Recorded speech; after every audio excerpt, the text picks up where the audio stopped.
Okay, what is up, everybody? Today we are going to be taking a look at the Wizards and just how good they are. Now, the Wizards beat the Trailblazers, coming back down 21, I believe it was, at the end of the half. Somehow they came back shooting nothing but threes. Well, pretty much nothing but threes. And then they forced overtime. And then Markieff Morris hit the game-winning shot. Now, to be fair, he was out of bounds on that play, but still, the Wizards are clutch. And if you look at it, this is why I think that they may just be title contenders. I mean, it's definitely a stretch, but they're doing the exact same thing that the Cavs are doing and have been doing for a long time. So basically what the Cavs are doing, if you guys don't know, they're just kind of coasting in the regular season, barely beating or even losing to terrible teams. Now, the Wizards are doing the exact same thing. The last two games have been overtimes against terrible teams. Like the Kings, at least they beat them by 8 in that OT period, because the Kings are just terrible. And the Trailblazers, they beat by 1 point on a game winner that shouldn't have counted. And then you guys can see it. They only beat the Suns by 4, beat the Magic by 1, somehow beat the Warriors. That's because KD got injured, of course. And so I generally think that the Wizards are title contenders.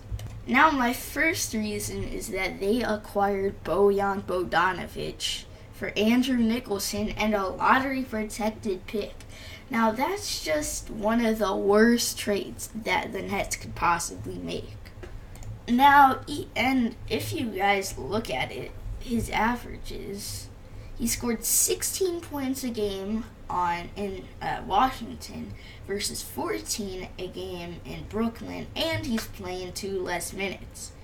And then he's just all around way more efficient now. He's up to 50% field goal, 49% from behind the arc, and 94.6% as a free throw shooter. He's also, his rebound numbers are down, but still, same with his assist numbers. He is a much more efficient player on the Wizards. And then the Wizards gave up literally nothing. Nothing. They gave up Andrew Nicholson, who he's trash, and he's making like $7 million or something for 3 years, which is just an awful contract for someone who doesn't even play. And then even if the Wizards, even if John Wall and Bradley Beal both get injured and tear their ACLs, and then no one is able to carry the Wizards, and they just lose all of their games and get a lottery pick, then the Nets can't have it because it's lottery protected.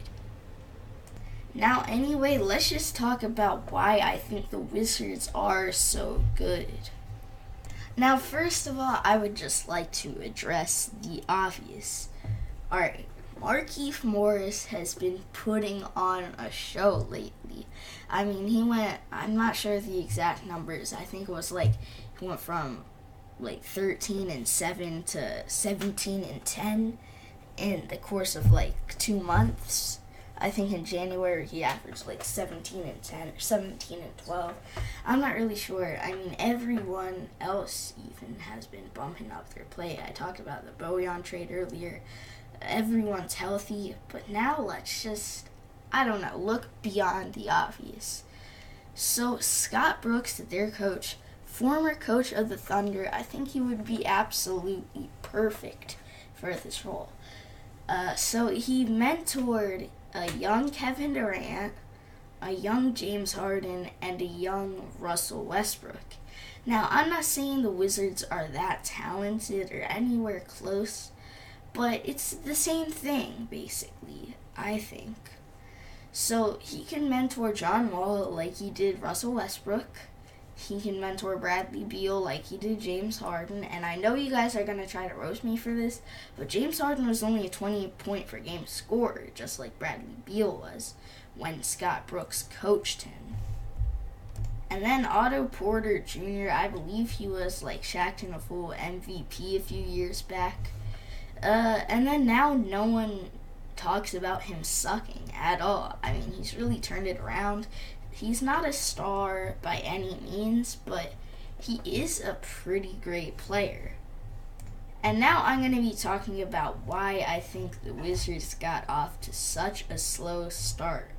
And of course the answer was that they had to get used to Scott Brooks. And I know that I knew on the inside that the Wizards might just fire Scott Brooks if they were going to continue losing.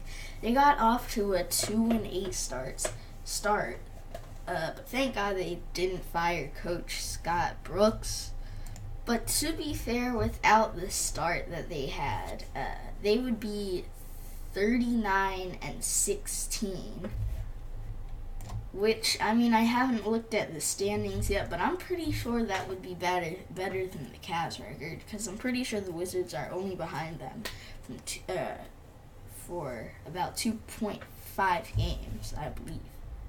Now, there is just one more thing that I would like to address in this video, and that is, could the Wizards get the first seed, and also, will the Wizards be able to keep the second seed? And I think both of those answers are probably no. I mean, they're not going to get the first seed, let's be honest. I mean, to be fair, the Cavs probably won't lose another 2.5 games, or also known as 5 games, of course, this year. So I do think the Wizards are pretty screwed, just a little bit screwed. So they're not getting the first seed. And also I think the Celtics might just bump them out of the second seed, because the Wizards kind of are out of energy. It looks like they're barely beating terrible teams.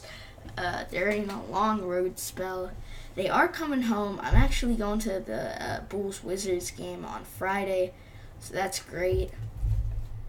But to be real, I mean, I don't think the Wizards can keep this. And even if they do get home court advantage, I think the Celtics have like a 60% chance of beating the Wizards. It would go up to like an 80% chance if the Wizards don't have home court advantage. But I think the Wizards still have a pretty good chance, like a 40% chance, maybe even a 50% chance if they keep this up. But yeah, I do think that the Wizards will go to the conference finals. I just think that they'll kind of luck out, if that makes any sense.